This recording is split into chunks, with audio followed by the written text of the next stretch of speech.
Stalker stories from a hardware store. So, this takes place a little under a year ago, right before I moved to go to college. For some context, I was a key holder and floor attendant for a chain of hardware stores and had had a job since I was a sophomore in high school. There had been the occasional creep looking at my butt and asking me really inappropriate questions, but this one was definitely the most significant and scary. It was summertime, and I lived in a beach town, where during the summer, many foreigners from around the world would come and work for the high wages offered during the rush season. I was 17 years old at the time, and still working at the same place I had for a year, the hardware store. It started one day while I was working when a coworker had come up to me and informed me that one of the customers he had helped was staring very hard at me the whole time, muttering broken English. I had actually seen him staring at me, and I'll admit, he didn't really alarm me. He was about 6'5", had shoulder-length dirty blonde hair, and was Russian. Honestly, he looked like most of the other customers that came in during the time. A couple days had passed and I saw him again. This time, he came directly up to me, asking, "What are you doing tonight?" I kinda just laughed and told him probably nothing, just to hang out with my sister. Then he says in very broken English, "If sister even looks half like you, she must be beautiful." This behavior I kinda gotten used to from work, and I'm working there so long, so again I just laughed and shrugged it off. My 2 days off came, and when I returned, one of my good coworkers informed me of something. Apparently, this guy had come in 4 times during the days I was gone, asking for me and demanding my phone number. Obviously they didn't give it to him, and that he'd just been standing outside of the store until my manager had told him to leave. It only got worse from there. In the upcoming weeks, he would start waiting until I got off and started offering me rides home in his car, which I never accepted because I have common sense and I only lived about a 2-minute walk away. It got to the point where my manager instructed one of my coworkers to walk me home, and this pissed the guy off. He started yelling things in Russian and English that we couldn't understand. I thought this was the worst, but I was wrong. The man, who we found out's name was Sasha, started bringing things into work for me. Flowers plucked from the ground that still had dirt on it, stuffed animals, and countless love letters. He never physically gave any of these things to me. He would always give them to my coworker and tell them to deliver it to me because he was too shy. Eventually, with August nearing, the notes and gifts started to dwindle, and he gave me the last, most terrifying gift. This gift actually made my manager fear for me, and she called me into her office. There, I saw a small wooden box with intricate carvings of a palace on it. Inside, there was a dead beetle with his wings torn off, and one last note that reads as follows. "Dear beautiful Anna, I will never forget when I first saw you at that store. With all that beauty, I have to know, are you a predator or my prey? I think we know that you are, little rabbit. I must go now, work is drying up, and I have to head to the west coast. I will take you with me, rabbit. You must contact me at email." This made me start shaking. I'm used to scary things, but this was so personal I didn't know what to do. My sweet manager, who's a mom of 5 and refers me as one of her own, started hugging me, telling me she wouldn't let him do anything to me. We started to review the security footage to get an image of this guy, so when the next time he came in we could call the police. Both fortunately and unfortunately, he never came back in. This definitely wasn't the first time I've had a stalker, but it was the first time a stalker had threatened to kidnap me and made me genuinely scared for my life. Sasha, I don't know where you are now, and hopefully you've changed, but please, let's not meet.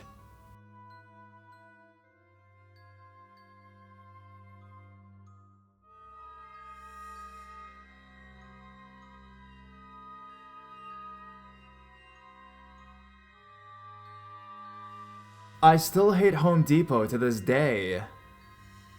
I was about 10 or 11 years old and was being dragged to Home Depot with my parents on a beautiful summer day. I dreaded that place. It always smelled like rubber and chemicals, and there was literally nothing cool for me to do or look at while my parents shopped for paint or whatever.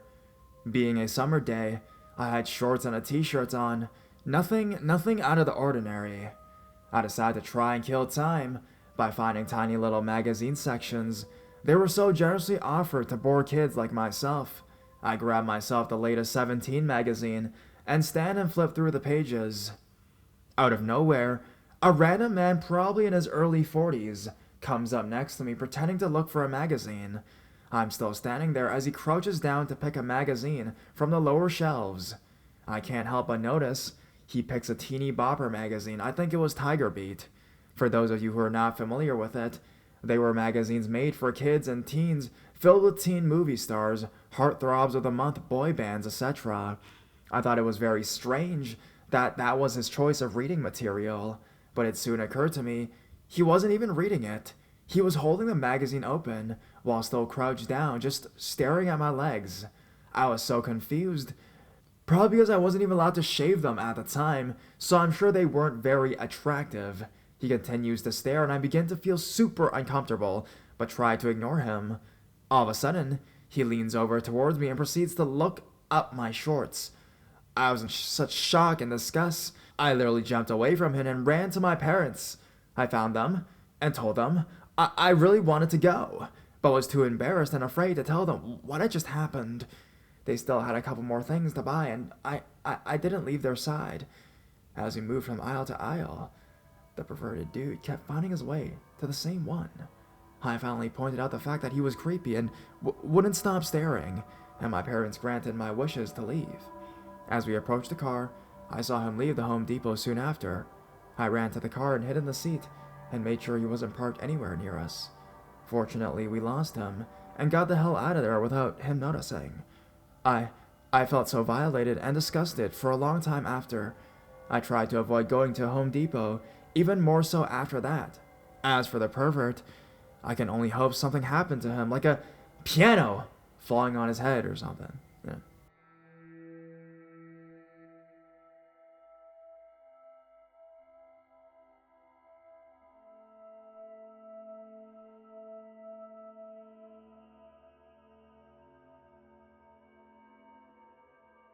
Home Improvement Store Creek.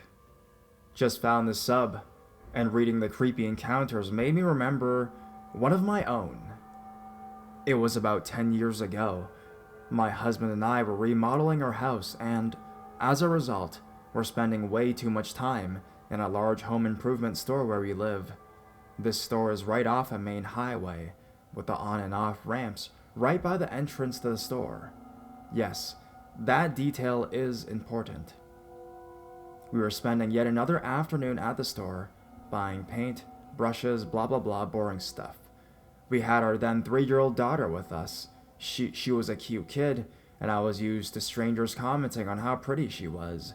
So, when a random guy passed by and said she was cute, I politely smiled and said, "Thanks." She was getting bored and tired of looking at paint, so I told my husband we were going for a walk, and off we went to browse around the store. 10 minutes into our random walk, we walked past my daughter's admirer from earlier, and he smiled as we passed. No big deal, I wasn't alarmed. We headed over to the kitchen display to drool over the awesomely out-of-price range kitchen setups, and we saw him again. Weird. He really wasn't looking at anything, and he wasn't carrying any items. He was just walking. Seeing him 3 times in 10 minutes got me a little freaked out, and we left the kitchen department and continued to randomly walk again. We passed by the toilets. My potty training daughter was fascinated by them, and damn it, we saw the same man again. We were randomly walking, but what were the chances that he would be in the kitchens and near the toilets? This was getting weird. I decided to head back to my husband, and fast. I grabbed my daughter's hand, and we took off down a random aisle looking for him. We made it down a few aisles without seeing the man or my husband, and I started to relax. I was still a young, overprotective mom, and I got carried away. It happens. I spotted my husband over in the tool department, at the opposite end of the store, where I had last seen the other guy, and we joined up with him, sighing in boredom as he looked at hammers and screwdrivers. What is it with men and tools? Just pick one already. My daughter was tolling around in the aisle near me, picking up tape measures and entertaining herself.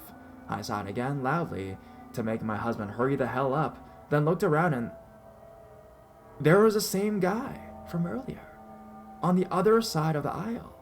What the holy hell? Now I was certain he was following us. I shot him a bitch stare, no longer worried about being nice, picked my daughter up and hauled ass over to where my oblivious husband was, still debating over hammers. That guy keeps following us, I whispered to him, glaring over at the guy down the aisle. My husband barely looked up and said the guy was looking at tools, dismissing me like I was a crazy person. I wasn't buying it. I was getting the heebie-jeebies from that dude. I continued to carry my heavy-ass toddler around behind my husband, refusing to let her down.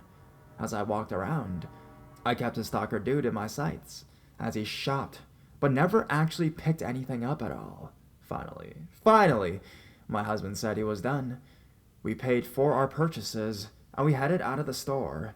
As we got into our car, I saw the dude come out of the store and get into a white van. He peeled out the parking lot and immediately took the entrance ramp to the highway. I may be paranoid, but I know to this day that the guy was following my child. And I always get a chill when I think about what could have happened if I had been vigilant and had let her wander out of my sight. So, creepy potential kidnapper, let's not ever meet again, because I am no longer a polite, timid young mother, and I will bust your ass if you come around my child again.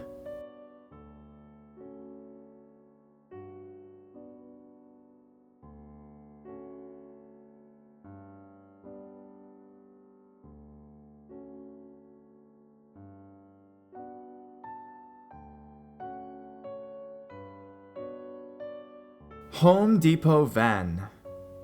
Hi. Hello. This, unfortunately, is not my first post here. In my lifetime, I've had more fucked up encounters than most can say they have. But hey, I guess that's what I get for working with the public, as they say. Currently, I'm a customer service associate at Lowe's. I'm 18 years old, easily the youngest one on the floor actually, and it's the best job I've had, ever. To make a long story short, and to preserve the quality of the story, I'm not the typical home improvement store looking girl. I mean, that in the least vain way possible. I'm 115 pounds, 5'2", and as strong as a small toddler. Okay, enough backstory stuff. Time to dive in. A typical aspect of customer service and handling returns at the return desk most times. I'm a hella eager, and I really show through how much I love my job in the way I typically interact with customers, including the rude assholes and creepy shits.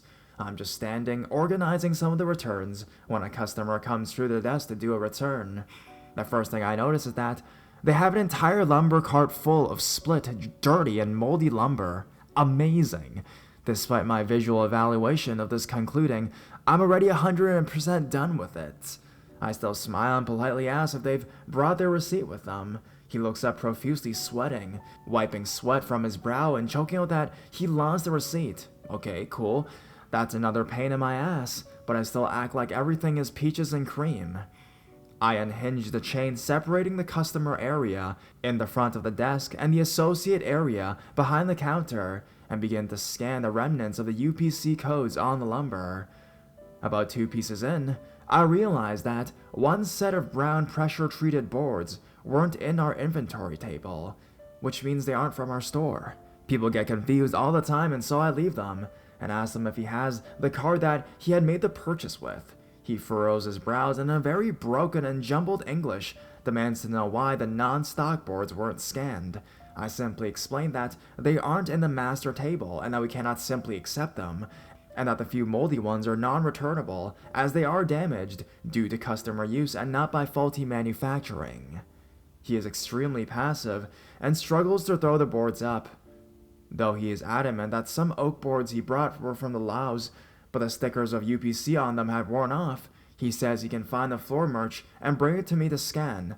I said that was okay, mainly to get him out of my hair, and explain the situation to a head cashier or MOD, not because he was making an unreceipted return, but because he was super sketchy.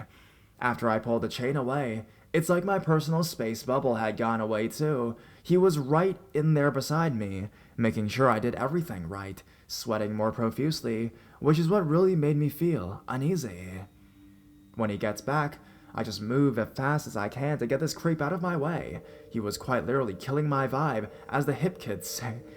He made what is typically a pleasant and simple encounter with another human being become extremely creepy and uneasy as well. Whatever. People suck. I move him through the whole process, and finally, he gets his return receipt, and all I need is a signature. This is when I really start to shift and slightly uncomfortable, to creep right the fuck out. He says he doesn't want to sign the receipt, and that he doesn't have his card. I say that's okay, and I cancel the invoiced return. I manually change it to a manual return, which requires a valid ID in order to put their information into our system should they ever try to steal, scam, etc. in the future.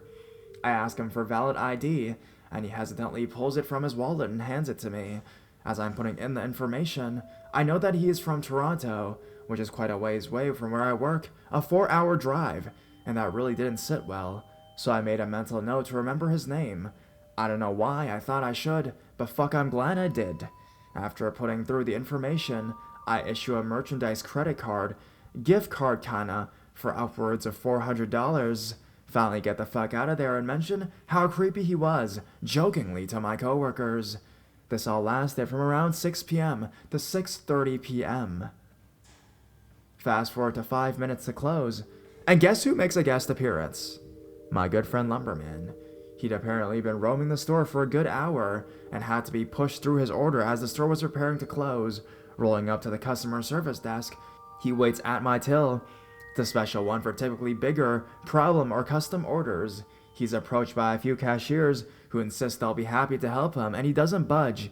He has the oddest assortment of merchandise too, a few bottles of water, sparkling water, rope, a door, some vacuum thing, and tape, whatever. Again, sketchy guys, sketchy purchases. Makes sense. So after waiting for what had to be 10 minutes, he finally makes it up to my till as the last person in line. Seeing as it is 9:55 and we close at 10, that's pretty typical. He tries to make small talk, which is awkward and also kind of weird. He barely speaks English fluently enough for it to be creepy. It's very broken, like he's choking on his words. He's still sweating super hard, and his eyes bore into me. Finally, I finish with his checkout, and then he just crosses the line. What time you finish? To which I reply, our store closes at 10. It's 9:58. He burrows his brow and puts his hand down on the counter out of frustration. No, I mean, what time you done? I sigh and reply, our store closes at 10 p.m. tonight. He slams his hand down on the counter, and that's when I just nope the fuck out of that situation. I mumbled to another girl behind the desk that Paint has a paint can that needs to be returned to their desk yet, and I'll quickly do it before it closes. I dart the absolute fuck out of there. Paint is on the complete other end of the store, and so I'd hope that it'd be enough of a getaway to get away from this creepy weird fuck.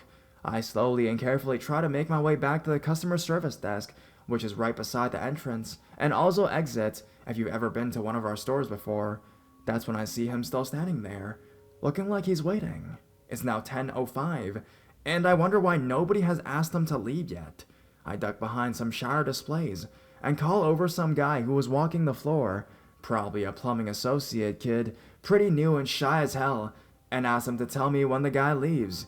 He finally leaves after I've been hiding for 2 or so minutes. I run up to the desk to tell someone about what he had asked and how weird he was earlier too. I walk up, and another female associate says to me, "You've got good timing. You just missed that creep. He asked me to tell you to meet him at the Home Depot van when you're done." Fuck. Nope. Goodbye. Oh, nope. I laugh thinking she's joking, and I say, "No, what did he really say?"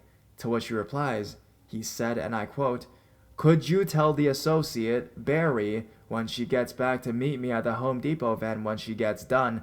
I have a question for her." Holy shit balls, no.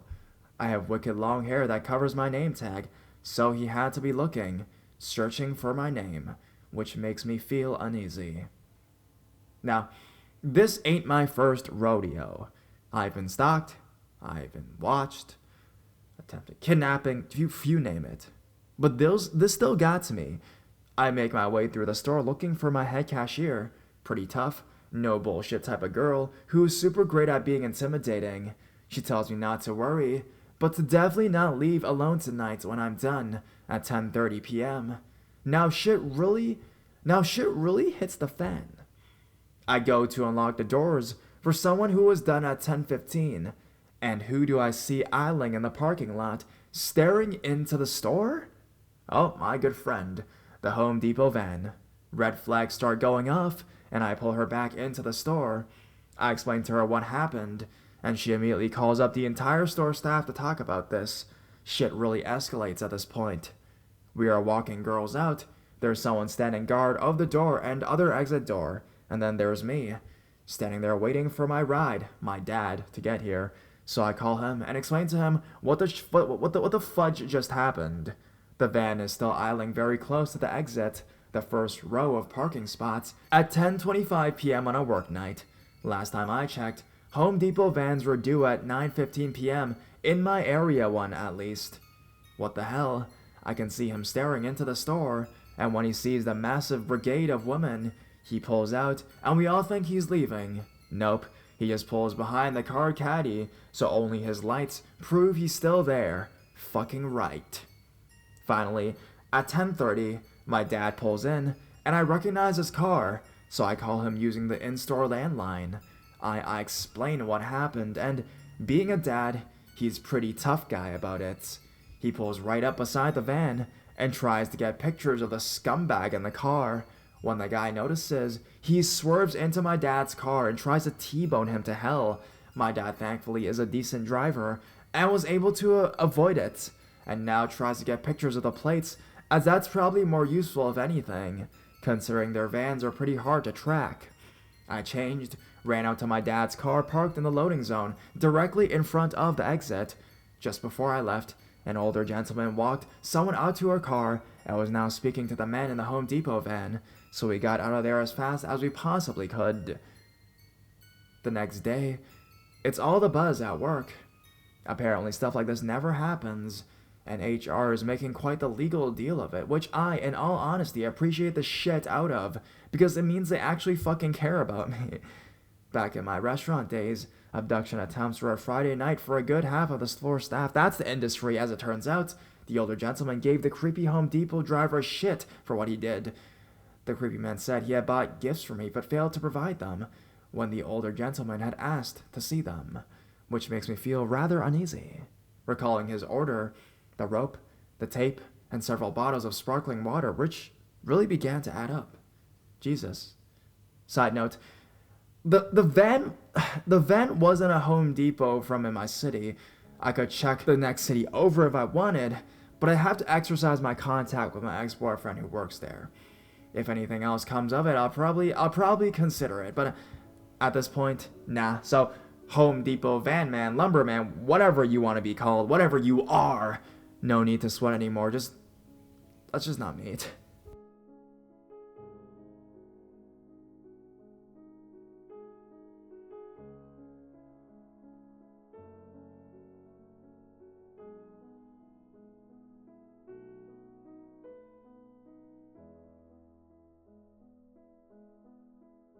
My crazy coworker. Sorry if this is long or the story is dumb. I just wanted to share my story. I started working at a home improvement store almost a year ago, and this has started happening to me after a few months of working there. I have a hard time making friends, so I was happy when I started working there and everyone was so nice. I met a guy named George, who tended to the store a lot. He sat next to me in the break room after a couple times of saying hello, which I didn't think was weird. While in the break room, I mostly just kept to myself on the phone. He asked me if I had an Instagram and a Facebook, and I just added him while not really thinking too much about it. Later that night, I received a message on my Facebook telling me that if I ever wanted to text him or something like that, to please text him, followed by his phone number. We got to know each other as much as people get to know their coworkers. Honestly, sometimes I wouldn't see him for weeks due to the scheduling, you know? He started messaging me, asking me what I thought about him, and he said he liked me. I was flattered, but I had a boyfriend at the time and he knew that. He told me he wanted to take me out to a friendly dinner, and I agreed, but the day that he was supposed to take me to dinner, he said he couldn't make it and I brushed it off. The next day at work, he told me that he couldn't date me because he was having family issues, so he didn't really have time for me. I didn't understand because I was just trying to be friendly and not trying to date him at all. After that, we didn't really talk, just the occasional hi and bye when we saw each other. A month later, I received a text message on my phone from him that said, "I'm ready to date you." I didn't understand because he knew that I had a boyfriend. He told me that I needed to choose between him and my boyfriend. That same day, I saw him at work, and he chose to talk to me while I was alone after I had been avoiding him. He said that I had lied to him and that I needed to choose between my boyfriend or him, and that I was making the biggest mistake of my life. I couldn't believe what I was hearing, to be honest. What even is this? I told him that I didn't need to choose, that I wasn't going to leave my boyfriend for something that we never ever even had in the first place. Later in the day, while I was still at work, I got a text that said, "I hate you," followed by a text that said, "Don't talk to me ever again." I went home that day freaked out because he was so angry, and I just decided to put it up to rest. As I mentioned before, the guy tends to be to the parking lot a lot, so a couple days later, while I was walking to my car, he stopped me and said that he was sorry, that he was being a jerk, and that he shouldn't have acted that way. Honestly, I felt bad for the guy, so I just took the apology.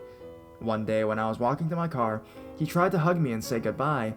I gave him a half awkward hug and he kissed my cheek. I told him not to do that again, and I got into my car and left. He sent me text apologizing, saying that he was sorry, but he couldn't help himself because he liked me so much. I never replied to any of that. The next day, when I saw him at work, he asked if I was mad. I said no, but I just asked him to not fucking do it again. He once again said he was sorry, but he had feelings for me, and that he just couldn't help himself. I flat out told him that I didn't even care about that, and that I had a boyfriend, and he quickly got angry. Once again saying I was making a big mistake, he even screamed in front of 2 customers. I told him to get out of my face, and that I was trying to help my customers. Another coworker came to me a few hours later, and asked me what in the world happened.